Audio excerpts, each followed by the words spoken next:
Al-Fatihah. Bismillahirrahmanirrahim.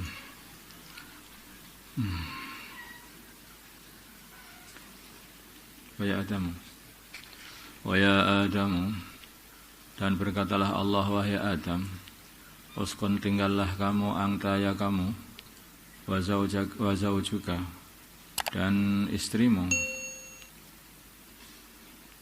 al-jannata, di surga, fakula, maka makanlah kalian berdua, min haitsu syi'tuma, dari mana saja kalian menghendaki, wala taqraba, dan janganlah kalian mendekati, dan janganlah kalian berdua mendekati, hadhihi syajarata, pohon ini, dengan memakan dari pohon itu. Pohon itu adalah pohon gandum.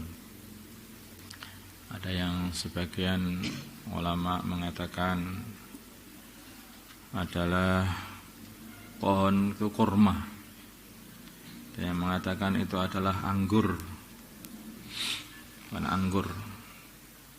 Ada yang mengatakan itu adalah pohon tin, buah ara itu, pohon ara itu. Ada yang mengatakan jeruk dan sebagainya. Ada yang mengatakan apel, ada yang macam-macam.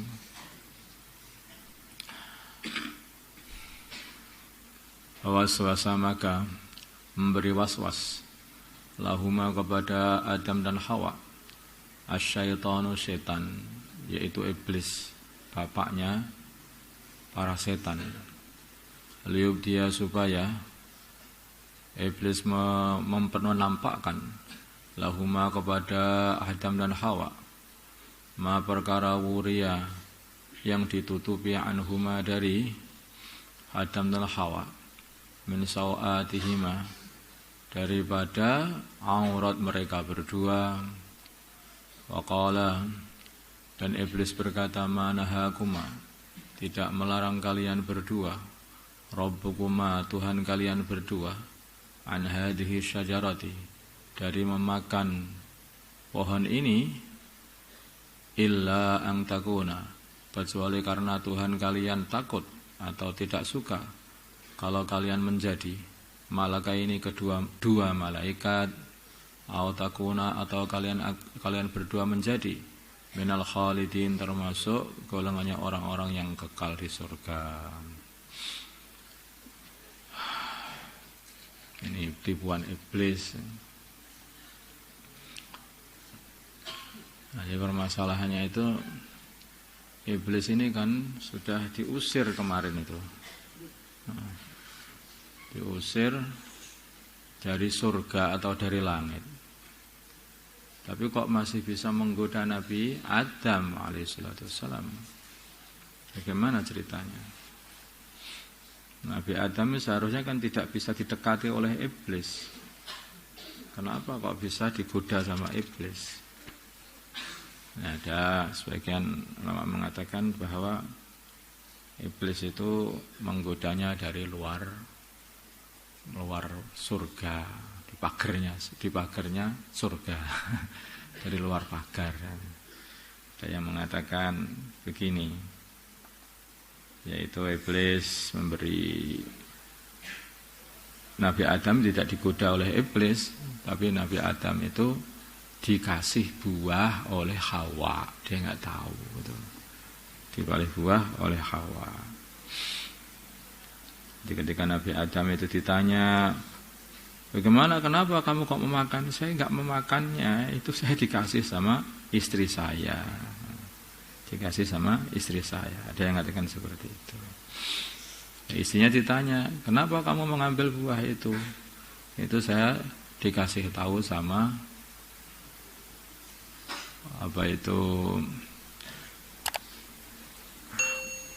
ular. Saya tahu sama ular. Lah ular itu ketika ditanya dikasih tahu sama iblis. Jadi iblis itu mempunyai rangkaian itu ketika mau sampai kepada Nabi Adam.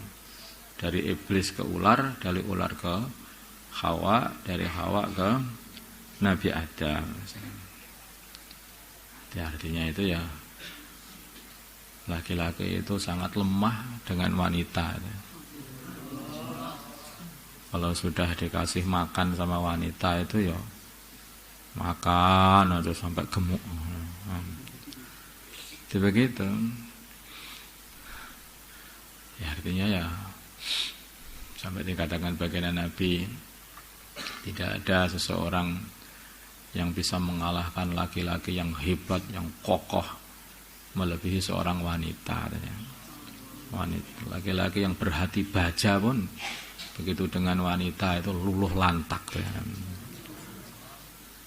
Namanya Fir'aun itu kan sudah zalimnya enggak karuan ya. Namanya Fir'aun. Tetapi Fir'aun itu loh mau membunuh bayi Nabi Musa. Maka istrinya mengatakan, jangan dibunuh. Ini akan bermanfaat untuk kita. Enggak berani. Fir'aun ngaku Tuhan, enggak berani sama istrinya. Yang laki-laki perkasa bahkan mengaku Tuhan, kalah sama istrinya.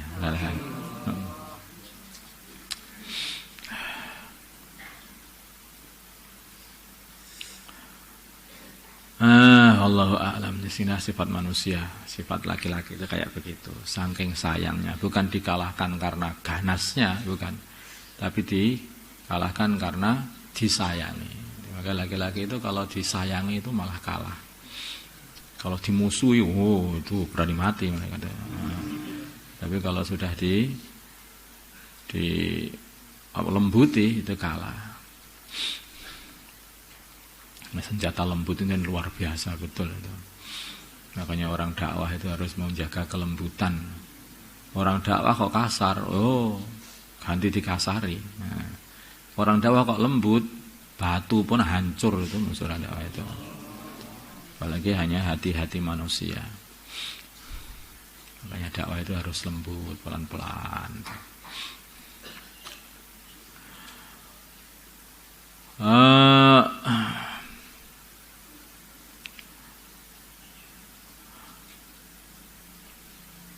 Wa qasamahuma, dan iblis menyumpahi mereka berdua atas nama Allah. Demi Allah katanya, ini sungguhnya aku lakuma kepada kalian berdua laminan nasihin, sungguh termasuk golongannya orang-orang yang memberi nasihat atau yang berbuat baik. Aku hanya berbuat baik aja. Wallah. Nah, Nabi Adam ini memang orang baik. Maka di antara riwayat menceritakan Nabi Adam habis makan buah ini dan ditegur oleh Allah, maka nangis, dan Nabi Adam mengatakan, aku tidak mengira ada hamba Allah kok berani bersumpah bohong atas nama Allah. Dan ada makhluk Allah, ciptaan Allah, hamba Allah yang berani bersumpah bohong atas nama Allah katanya. Saking baiknya Nabi Adam alaihissalam dan saking buruknya iblis itu, berani bersumpah bohong atas nama Allah. Saking baiknya Nabi Adam tidak mengira ada makhluknya Allah yang diciptakan Allah satu pun yang berani bersumpah bohong atas nama penciptaannya, penciptanya. Fadallahuma, maka mereka berdua fadallahuma, maka iblis menurunkan mereka berdua bihururin, dengan penipuan, menurunkan dari tempatnya yaitu surga diturunkan ke bumi dengan penipuan itu. Kembali lagi ini, walamma dzaqa, maka ketika Nabi Adam dan istrinya mengicipi asyajarata, pohon itu, dengan memakannya, badat, maka nampaklah lahuma, bagi mereka berdua, sawatuhuma, aurat mereka berdua. Dikatakan saw itu artinya buruk, karena orang itu kalau tampak apa itu auratnya, aurat ini maksudnya adalah bagian kubul dan duburnya, maka orang yang tampak auratnya ini akan jadi buruk keadaannya, merasa tidak enak. Nah kalau yang enak aja itu gimana? Oh, itu gila. Gila. Orang kok enak aja tampak auratnya itu gila namanya itu. Atau belum punya akal, bayi. Watafiqom, dan segeralah mereka berdua, yahsifani, melekatkan mereka berdua, alaihima, atas kedua aurat mereka berdua, min warakil jannah, dari daun surga, langsung ditutupi pakai daun surga. Karena di surga itu pakaian itu dari takwa, orang takwa itu bisa berpakaian di sana. Makanya ketika takwanya hilang, pakaiannya hilang, pakaiannya hilang. Dan sana itu pakaian dikarenakan takwa. Maka orang-orang takwa di sana nanti pakaiannya hebat-hebat, indah-indah. Kalau orang nggak bertakwa, tidak berpakaian. Bukan hanya tidak berpakaian terus boleh masuk surga, enggak. Karena di surga itu nggak boleh orang sana itu, langsung diusir sana. Orang yang nggak takwa itu tempatnya di sana, di selain surga. Mana itu? Yang neraka. Wanadahuma, dan memanggil mereka berdua, Rabbuhuma, Tuhan mereka berdua, alam anhakuma, tidakkah aku telah melarang kalian berdua, antilkuma syajarati, dari pohon itu, wa aqul lakuma, dan aku berkata kepada kalian berdua, inna syaitana, sungguh setan, lakuma, kepada kalian berdua, aduwwum mubin, adalah musuh yang jelas permusuhannya.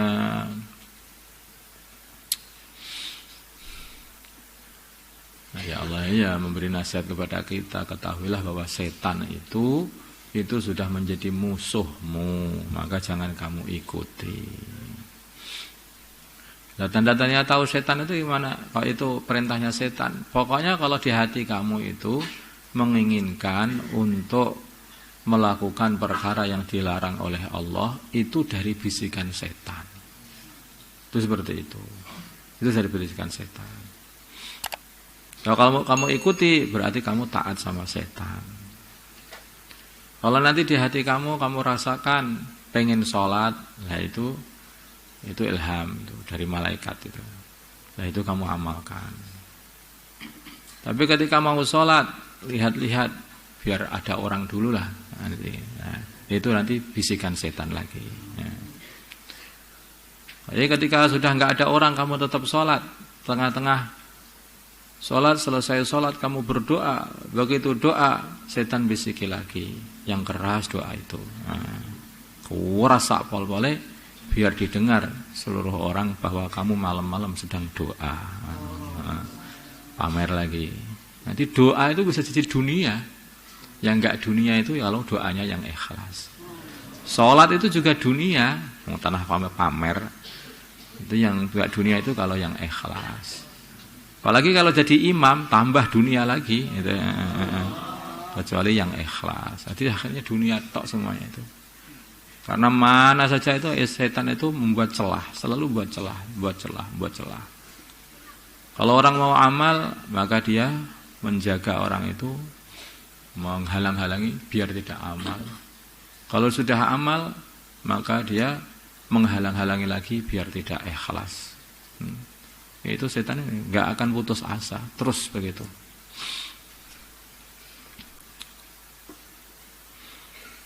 Nah, seperti Qabil itu yang disuruh berkorban untuk Qabil dan Habil. Maka si Qabil ini sudah Habil siap berkorban. Dia itu sudah ikhlas, maka cari kambingnya yang paling gemuk. Setan tidak mampu untuk menggodanya. Orang ikhlas itu tidak, illa ibadaka minhumul mukhlasin. Jadi tidak bisa untuk menggoda orang ikhlas.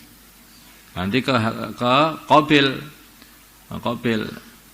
dihalang-halangi untuk tidak korban, tidak bisa, tetap berkorban. Dihalang-halangi jangan sampai ikhlas. Nah, tidak ikhlas. Sehingga korban dipilihkan yang jelek-jelek saja, Wong ndak untuk Gusti Allah aja ya biar yang jelek-jelek aja loh, malah enggak diterima.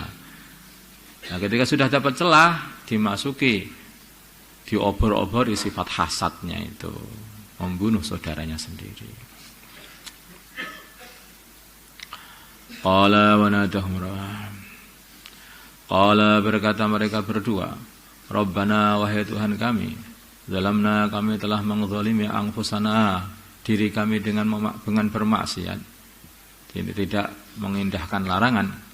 Wa illam taghfir lana, bila mana engkau tidak mengampuni kami, wa tarhamna dan engkau tidak mengasihi kami, lanakunanna sungguh-sungguh adanya kami minal khasirin, termasuk golongannya orang-orang yang merugi. Qala berfirman Allah, ihbitu, turunlah kalian semuanya.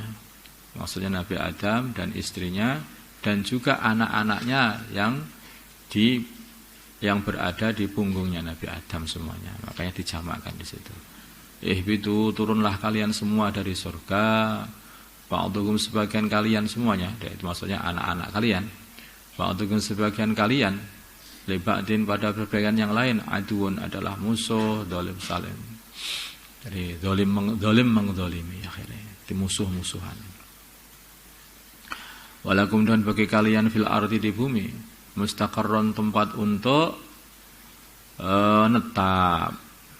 Mustaqarron tempat netap untuk sementara. Mata'un dan tempat untuk berenak-enakan. Mata itu sedikit, tidak banyak. Untuk enak-enakan sementara. Mata'un dan tempat untuk enak-enakan untuk sementara saja. Ilahin ditambah ini.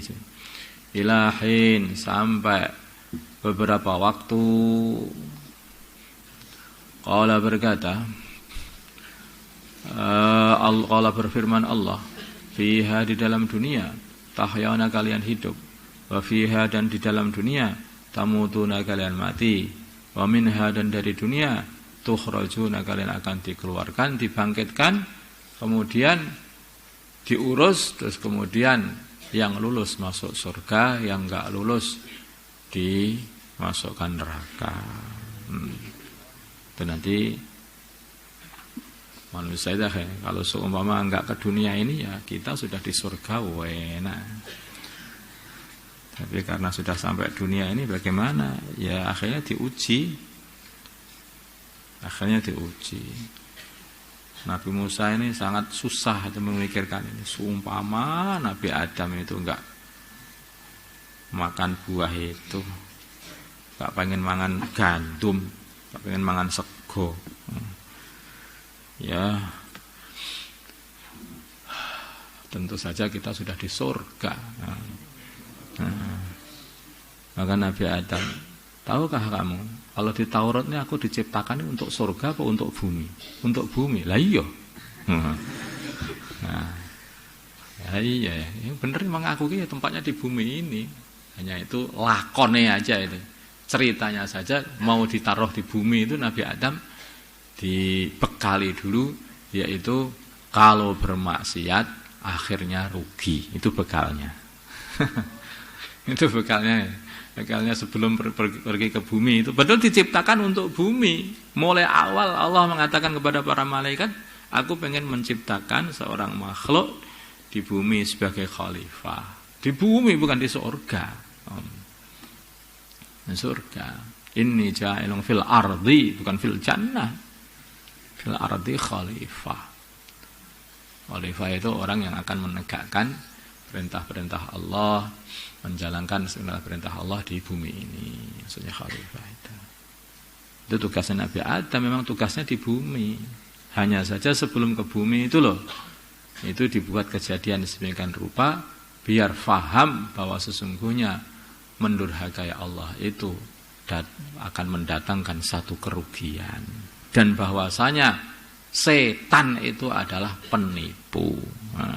Dan bahwasanya yang bisa menyelamatkan itu adalah istighfar. Rabbana dzalamna anfusana wa illam taghfir lana wa tarhamna lanakunanna minal khasirin. Itu. Begitu beliau itu datang ke bumi, maka amalannya adalah istighfar. Amalannya itu adalah bertaubat. Begitu bertaubat, dicintai lagi oleh Allah, jadikan khalifah di bumi ini. Itulah. Makanya ya, orang itu harus faham dari cerita-cerita begini ini. Ini kalau orang sudah mencoba bahwa kemaksiatan merugikan, maka kamu jangan mencoba lagi. Kalau kamu sudah melihat, sudah tahu bahwa ketika tangannya temanmu itu ditaruh di besi yang panas, dia itu kesakitan dan melonyoh itu tangan itu, maka jangan kamu pengen mencoba juga. Temanku melonyoh, lah aku melonyoh nggak kira-kira itu ya. Kira-kira terbakar nggak tangan saya kalau dibakar kayak temanku itu? Jangan nyoba-nyoba. Kalau nyoba-nyoba ya terbakar betul. Ya terbakar betul. Kalau kamu melihat teman kamu itu beradu dengan truk, maunya itu kalah itu, jangan coba-coba. Kalau aku menang nggak kalau sama truk? Loh, jangan begitu. Nah, nyoba-nyoba. Demikian juga urusan maksiat lebih besar daripada urusan itu. Kalau orang temanmu, Nabi Adam sendiri, mbahmu sendiri itu dibuat contoh oleh Allah SWT bahwa ketika makan buah larangan, maka beliau itu langsung diturunkan, dikeluarkan dari surga. Nah, maka kalau kamu mengamalkannya, jangan diulang lagi, sudah cukup satu aja, jangan diulang lagi. Itu namanya orang pinter. Kalau orang bodoh, kalau aku gimana ya, kira-kira nanti dosa nggak kira-kira ya, dikeluarkan dari surga nggak kira-kira? Kan dikeluarkan dari surga, gak nyampe surga nanti takutnya itu. Ini saja sedang dikeluarkan kok malah belum sadar. Ini sedang dikeluarkan kita ini. Kalau kita amalnya baik, nanti bisa kembali lagi ke sana. Allahumma shalli ala sayyidina Muhammad wa ala sayyidina Muhammad wa salli ala sayyidina Ibrahim wa ala ali sayyidina Ibrahim wa barik ala sayyidina Muhammad wa ala sayyidina Muhammad wa ala sayyidina Ibrahim wa ala ali sayyidina Ibrahim. اللهم ارحم أمة سيدنا محمد، اللهم اغفر لأمة سيدنا محمد، اللهم أصلح أمة سيدنا محمد، اللهم ألف بين قلوب أمة سيدنا محمد، اللهم انصر أمة سيدنا محمد، اللهم أعصم سلطانا نصيرا. صلى الله على سيدنا محمد النبي الأمي وعلى آله وصحبه وسلم. الحمد لله.